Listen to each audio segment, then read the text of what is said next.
As-tu déjà eu l'impression que ton âme porte un poids que tu ne comprends pas, que tu as hérité d'un combat ancien, d'une douleur enfouie depuis la nuit des temps?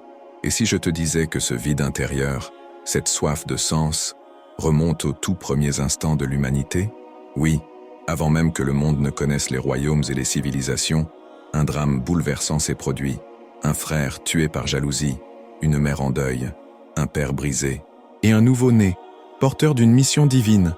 Cette vidéo va te révéler l'histoire islamique cachée de Shith, le fils oublié d'Adam. Une histoire que peu osent raconter, mais qui pourrait bien changer ta manière de voir ta foi, ta vie, ton lien avec Allah, subhanahu wa ta'ala. Car derrière cette histoire oubliée se cache un message brûlant d'actualité. Comment garder la foi dans un monde qui s'effondre? Comment résister à la corruption quand tout autour de toi pousse au compromis? Tu vas découvrir que cette histoire ancienne parle de toi, ici et maintenant. Et attention, ce que tu vas entendre aujourd'hui n'est pas une simple leçon religieuse. C'est une alerte, une révélation, un miroir tendu à ton cœur. Si tu veux vraiment comprendre ce que signifie marcher sur le droit chemin, alors ne bouge pas, car ce message pourrait être ta bouée dans la tempête. Tu vas apprendre pourquoi Allah envoie des prophètes, pourquoi certains peuples sont détruits, et comment toi tu peux faire partie de ceux qui seront sauvés par la tauba et la guidance. Avant de commencer, une chose importante, plus de 80% des personnes qui regardent nos vidéos ne sont pas abonnées à notre chaîne. Si tu veux continuer à recevoir ces trésors spirituels, ces vérités que personne ne t'enseigne ailleurs, abonne-toi dès maintenant et active les notifications. Ce simple geste pourrait être le premier pas vers une transformation radicale dans ta relation avec Allah, subhanahu wa ta'ala. Reste jusqu'à la fin, car à la dernière minute de cette vidéo, tu vas découvrir un lien caché entre Shith et toi, et crois-moi, ce sera peut-être la plus grande prise de conscience spirituelle de ta vie. Mon ami, écoute bien cette histoire que peu prennent le temps de contempler avec le cœur. Avant que les montagnes ne s'élèvent, avant que les mers ne rugissent, Allah, subhanahu wa ta'ala, façonna Adam de ses propres mains. Quelle dignité incomparable! Il souffla en lui de son esprit et l'installa dans le jardin paradisiaque, là où tout n'était que paix, lumière et guidance. À ses côtés, Hawa, sa compagne, fut créée d'une essence semblable. Ensemble, ils formèrent le premier couple, le début de toute descendance humaine. Il est crucial de comprendre que cette création n'était pas un hasard, mais une démonstration sublime du Tawhid, l'unicité absolue de Dieu dans la création et dans la souveraineté. Tu sais, parfois dans nos vies, on goûte à la facilité et à la paix, et pourtant, une seule erreur peut tout bouleverser. C'est ce qui est arrivé à Adam et Hawa. Allah leur permit de profiter de tout le paradis, sauf d'un seul arbre. Mais voilà, le murmure perfide de Shaitan, plein de ruses, les incita à désobéir. Et non, ce n'était pas un péché éternel, ni une faute sans rachat. Le Coran est clair, ils ont fauté, oui, mais ils se sont tournés vers Allah avec sincérité et il les a pardonnés. Surat al-Baqarah 2, 37. Voilà la beauté du Tauba, le repentir sincère. Même le premier homme a chuté, mais il a su se relever par la grâce d'Allah. Et toi, mon frère, ma sœur, combien de fois tombes-tu dans l'erreur pensant que le pardon est hors de portée? Adam nous enseigne que le plus grand échec n'est pas de chuter, mais de refuser de revenir. Regarde ton quotidien. Tu te sens parfois dépassé, coupable, honteux? Eh bien, c'est précisément là que commence la transformation. Le Tauba n'est pas réservé aux prophètes, il est l'arme de chaque croyant sincère. Quand tu dis « Astaghfirullah » avec le cœur brisé, les cieux eux-mêmes s'ouvrent pour t'accueillir. Il est aussi essentiel de comprendre que cette chute ne marque pas la fin de la relation entre Allah et l'humanité, bien au contraire. C'est là que commence la grande aventure de la guidance. Adam fut envoyé sur terre non comme un rejeté, mais comme un porteur de mission. Il devint le premier prophète, guidant ses enfants vers le droit chemin. À travers lui, le Tawhid fut transmis, et chaque génération reçut les clés de la révélation. Ce n'est pas une punition, c'est un châtiment pédagogique, une occasion pour l'humanité d'apprendre, d'aimer et de se rapprocher de son Créateur. Et ce n'est que le début, car à peine les premières pierres de l'histoire humaine furent posées, qu'un drame fratricide vint secouer la descendance d'Adam. Tu veux savoir ce qui est arrivé à ses fils? Alors, reste avec moi, car le souffle de cette épopée sacrée ne fait que commencer. Imagine, mon ami, un monde encore jeune, façonné récemment par les pas d'Adam sur la terre. À peine la poussière de la création retombée que déjà, l'épreuve du cœur humain se dévoile. Adam, ce prophète noble, observa ses enfants grandir, porteurs d'espérance et d'avenir. Parmi eux, 2 frères, Habil et Qabil. L'un humble et pieux, aligné avec le tawhid, obéissant à Allah subhanahu wa ta'ala sans prétention. L'autre, Qabil, emporté par la jalousie, aveuglé par un orgueil destructeur. 2 âmes d'une même lignée, 2 destins qui allaient marquer l'histoire de la descendance humaine. Un jour, Allah, dans sa sagesse infinie, demanda à chacun d'eux une offrande. Habil, avec cœur sincère, offrit le meilleur de son bétail. Qabil, quant à lui, donna ce qu'il avait de moins bon comme s'il pouvait tromper le regard du Créateur. Mais Allah voit tout, n'est-ce pas? Il accepta l'offrande de Habil et rejeta celle de Qabil. Ah, ce moment, ce fut comme une étincelle dans le cœur de Qabil. La Révélation relate cet épisode dans Sourate Al-Maïda, versets 27 à 31. Et là, la jalousie enfanta le tout premier péché de sang, le meurtre de son propre frère. C'est difficile à imaginer, n'est-ce pas? Qu'un frère, au lieu de trouver guidance auprès de son père, au lieu de faire taouba comme Adam l'avait enseigné, choisisse de céder à sa colère. Qabil tua Habil. Le sol buvait le sang du juste, et le ciel restait silencieux.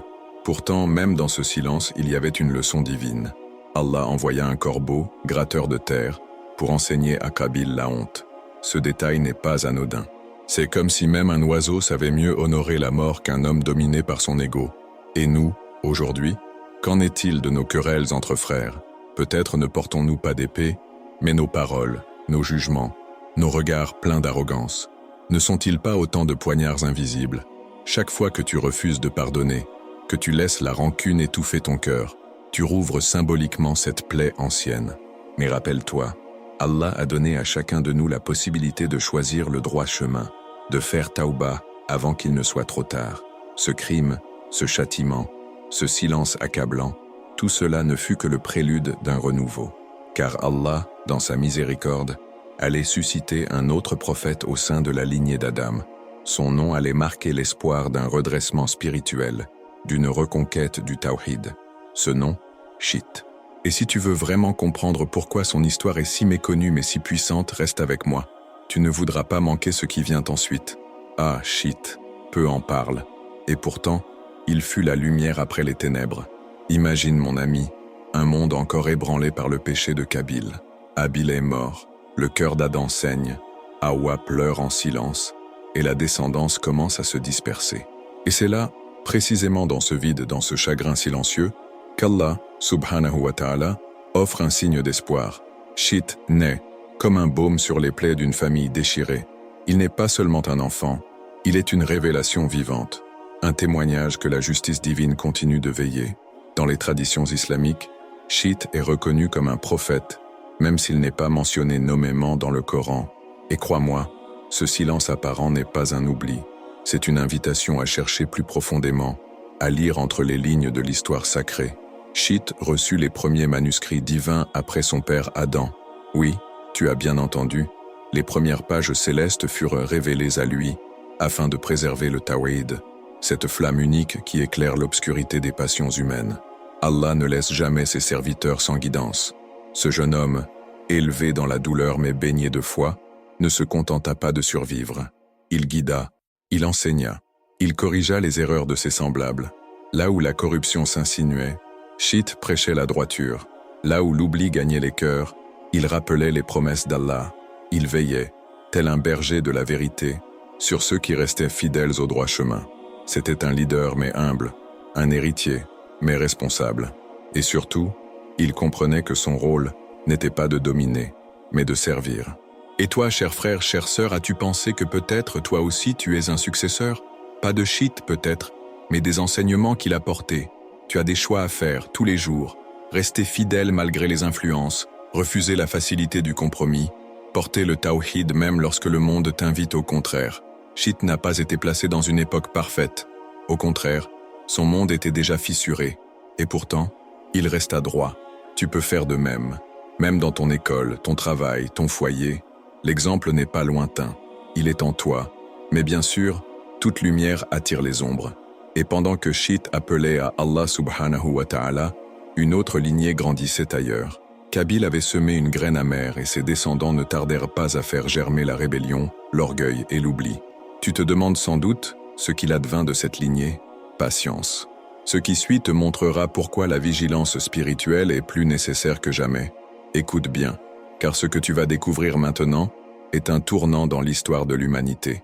Tandis que Shit préservait le Tawhid parmi les siens, une autre lignée s'élevait loin de cette lumière. Il s'agissait des descendants de Kabil. Oui, celui-là même qui avait versé le sang de son frère Habil. Et comme une rivière qui dévie de sa source, leur chemin s'éloigna peu à peu du droit chemin. Là où Shit priait avec sincérité, eux construisaient des cités arrogantes, oublieux de la guidance transmise par Adam et ses successeurs. La corruption s'infiltra d'abord discrètement, puis elle devint un mode de vie. Tu sais, les signes de cette déviance sont visibles dans notre monde aussi. À l'époque, ils furent les premiers à s'orner d'excès, musique profane, habits luxueux, orgueil dans la parole et négligence dans le cœur. Ils tournèrent le dos à la tauba, comme si Allah, subhanahu wa ta'ala, n'avait jamais créé leur père. Le lien avec le Créateur se rompit, et en son absence, ils glorifièrent la matière, la force et leur propre nom. C'était le début d'un monde sans Dieu, où le vice devenait vertu et où le péché se célébrait comme une conquête. Et pourtant, Shit les observait. Il savait, il sentait que ce feu allait se propager. Mais les cœurs fermés n'écoutent pas. Les avertissements furent ignorés. Le souvenir du péché de Kabil s'estompa, et la justice divine semblait lointaine pour ces hommes insouciants. Mais Allah n'oublie rien. Chaque génération porte ses responsabilités, et plus ils s'éloignaient du Tawhid, plus ils tissaient leur propre châtiment. Le prophète Muhammad, sallallahu alayhi wa sallam, nous a avertis. Quand le mal devient public et que personne ne l'oppose, la colère divine s'approche. Chers frères, chères sœurs, il est crucial de reconnaître ce modèle. Ces gens n'étaient pas différents de nous. Ils travaillaient, aimaient, riaient, mais ils firent un choix, vivre sans révélation. Et nous, quel est notre choix aujourd'hui? Passer des heures à scroller, à juger, à gaspiller, ou vivre chaque jour comme une prière vivante? Car chaque silence face au mal est une trahison. Et chaque effort pour appeler au bien, même petit, est une victoire à la manière de Shit. C'est ça, le combat intérieur, le vrai djihad. Mais alors, qu'advient-il d'un peuple qui se détourne entièrement? Jusqu'où va Allah, subhanahu wa ta'ala, dans sa patience? Et que fait-il quand la terre entière semble oublier de sa guidance? La réponse ne se fait pas attendre. Un autre prophète est en marche, un homme nommé Nu, destiné à purifier la terre. Tu veux savoir comment ce nouveau chapitre commence? Alors ne t'éloigne pas, car la tempête approche. As-tu déjà ressenti ce pressentiment lourd dans l'air, comme si quelque chose d'inévitable approchait? C'est ce que Shit éprouvait en observant la terre se couvrir d'ombre. La guidance s'éteignait peu à peu dans le cœur des hommes, et la descendance de Kabil s'étendait comme une fièvre. Allah, subhanahu wa ta'ala, voyait, il entendait, et sa justice divine, bien qu'infiniment patiente, ne dort jamais. Alors il choisit un nouvel envoyé, un homme pur, résolu, dont la lignée remontait à Shit. Nu, paix sur lui, celui qui allait devenir le témoin de l'humanité perdue et le porteur d'un renouveau. Nu n'était pas un inconnu. Il avait grandi au milieu d'un peuple de plus en plus sourd à la révélation. Et pourtant il ne renonça pas. Son cœur brûlait du Tawhid et sa voix résonnait jour et nuit. Ô mon peuple, adorez Allah, vous n'avez pas d'autre divinité que lui. Sourate Al-A'raf 7, 59. Mais en retour, il ne reçut que mépris, moquerie, isolement. Pourtant, jamais il ne dévia. Voilà ce que signifie véritablement être un prophète. Tenir ferme, même quand tout le monde t'abandonne. Et ça, c'est un exemple que toi aussi tu peux suivre. Dans ta famille, ton école, ta rue, tiens-toi droit, même si tu es le seul. Allah, subhanahu wa ta'ala, ordonna à Nuh de construire une arche, une embarcation en plein désert, risée de tous. Mais ce n'était pas une simple barque de bois, c'était un acte de foi, une leçon pour les générations futures. Combien d'entre nous auraient de persévérer dans une mission aussi absurde aux yeux du monde? C'est là que se mesure le véritable engagement. Quand tu fais tes prières alors que personne ne regarde, quand tu refuses un gain illicite malgré la pression, tu construis, toi aussi, ton arche intérieure. Mais attention, cet avertissement n'était pas éternel. Un jour, le ciel s'assombrit. Les gouttes de pluie ne tombaient pas seulement sur le sol, mais sur les péchés accumulés depuis des siècles. Le châtiment était arrivé, et seuls ceux qui avaient suivi la guidance de nous montèrent dans l'arche.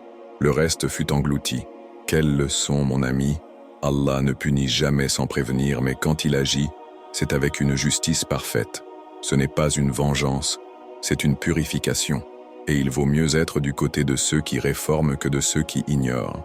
Et pourtant, tout ne fut pas détruit, car au cœur de cette épreuve, une semence de miséricorde fut préservée. La lignée pure, issue de Chit, allait survivre, et avec elle, l'espoir d'un monde nouveau. Mais avant d'aller plus loin, posons-nous une dernière question. Qu'est-ce que cette grande histoire nous enseigne vraiment sur notre propre relation avec Allah, avec nos erreurs, avec notre rédemption? Car c'est là, dans la compréhension de cette dynamique, que réside le message central de l'islam. Prêt à découvrir? Mon ami, si tu es arrivé jusqu'ici, sache que tu as traversé les âges, les drames, les prophètes et les civilisations. Mais tout cela, toute cette magnifique fresque que nous avons déroulée ensemble, te conduit maintenant à une vérité essentielle. Le cœur du message islamique n'est pas dans le nombre de miracles, ni dans la grandeur des épreuves. Il est dans la relation intime, humble, continue entre l'homme et Allah, subhanahu wa ta'ala. Et cette relation repose sur deux piliers inséparables, le tawhid et la tauba. L'un est la reconnaissance de l'unicité divine, l'autre la reconnaissance de notre faillibilité humaine. Tu vois, ni Adam, ni Chit, ni même Nu, paix sur eux, n'ont été exempts de lutte intérieure. Tous ont dû faire des choix, se remettre en question, tendre la main vers le ciel dans les moments les plus sombres. Mais ce qui les a élevés au rang de prophètes, ce n'est pas la perfection. C'est leur constance à revenir à Allah, à chercher sa guidance, à refuser de désespérer. Et c'est exactement ce que toi, moi, chacun de nous, est invité à faire.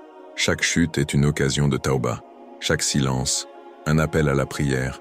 Chaque doute, un rappel du droit chemin. L'islam ne propose pas une rédemption par le sang d'un autre. Non, il t'offre mieux la responsabilité personnelle accompagnée d'une miséricorde illimitée. Dans Surat Az-Zumar 39-53, Allah dit « Ô mes serviteurs qui avez commis des excès à votre propre détriment, ne désespérez pas de la miséricorde d'Allah. Certes, Allah pardonne tous les péchés. » Quel verset, quelle promesse. Alors, pourquoi certains fuient encore? Peut-être parce qu'ils ne connaissent pas le poids de cette révélation, ou peut-être parce qu'ils n'ont jamais goûté à la douceur du pardon sincère. Mais il est temps de regarder ta propre vie comme une arche à construire. Chaque prière, chaque aumône, chaque acte de patience face à l'injustice, chaque refus de céder au haram, tout cela construit ta protection spirituelle. Et plus tu renforces cette arche, plus tu te rapproches du modèle des prophètes. N'attends pas une inondation pour commencer à bâtir. Car la corruption n'est pas toujours spectaculaire. Elle commence dans les petites négligences, les excuses constantes, les compromissions silencieuses. Réveille-toi avant que le déluge intérieur ne t'emporte. Et maintenant, que vas-tu faire avec tout ce que tu viens d'apprendre? Vas-tu laisser ces histoires sacrées rester des récits poussiéreux? Ou vas-tu les incarner, les faire vivre dans tes gestes, ton regard, ton cœur? Le choix t'appartient. Et si tu veux savoir par où commencer, regarde la vie du prophète Muhammad, sallallahu alayhi wa sallam, car il a résumé en un seul homme tout ce que ses prophètes ont enseigné. Mais ça, c'est une autre histoire que nous devons explorer ensemble. Et crois-moi, elle va transformer ta foi. Et toi, où te situes-tu dans cette grande histoire? Es-tu de ceux qui construisent l'arche en silence? Ou de ceux qui rient pendant qu'elle se bâtit? As-tu déjà ressenti cet appel intérieur, cette voix discrète qui te dit de revenir à Allah, subhanahu wa ta'ala, avant qu'il ne soit trop tard? Partage-le avec nous dans les commentaires. Quelle partie de cette histoire t'a le plus touché? Quelle vérité as-tu découvert aujourd'hui? Ton expérience peut inspirer quelqu'un d'autre. Alors n'hésite pas à écrire. Et surtout, n'oublie pas de t'abonner à la chaîne et d'activer les notifications. Chaque nouvelle vidéo que nous publions est conçue pour nourrir ton âme, renforcer ta foi et t'aider à marcher avec fermeté sur le droit chemin. Et maintenant, ne pars pas tout de suite. Une autre vidéo t'attend à l'écran. Elle pourrait bien répondre à cette question brûlante que tu portes depuis si longtemps. Clique, regarde, et laisse ta lumière intérieure te guider. Avec toute ma fraternité et ma foi, lumière dans l'ombre.